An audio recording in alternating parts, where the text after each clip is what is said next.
ঠাকুর মা ও স্বামীজির চরণে আমার ভক্তিপূর্ণ প্রণাম জানিয়ে স্বামীজির লেখা জীবন্ত ভগবান কবিতাটি আবৃত্তি করে শোনাচ্ছি। সেই এক বিরাজিত অন্তরে বাহিরে, সব হাতে তারি কাজ, সব পায়ে তারি চলা, তারি দেহ তোমরা সবাই করো তার উপাসনা, ভেঙে ফেলো আর সব পুতুল প্রতিমা।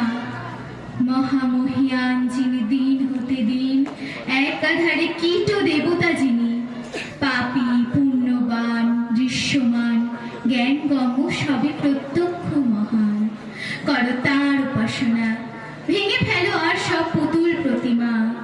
অতীত জীবন ধরো নাই তার মাঝে, অথবা আগামী কোনো জনম মরণ, নিহত ছিলাম মোরা তাহাতে বিলীন, চিরকাল এক হয়ে রব তারি বুকে। করো তার উপাসনা, ভেঙে ফেলো আর সব পুতুল প্রতিমা। ওরে মূর্খ দল, জীবন্ত দেবতা ঠেলে অবহেলা করি অনন্ত প্রকাশ তারে ভুবনময়। চলেছিস ছুটে মিথ্যা মায়ার পিছনে, বৃথা দ্বন্দ্ব কলহের পানে। করো তার উপাসনা, ভেঙে ফেলো আর সব পুতুল প্রতিমা। নমস্কার।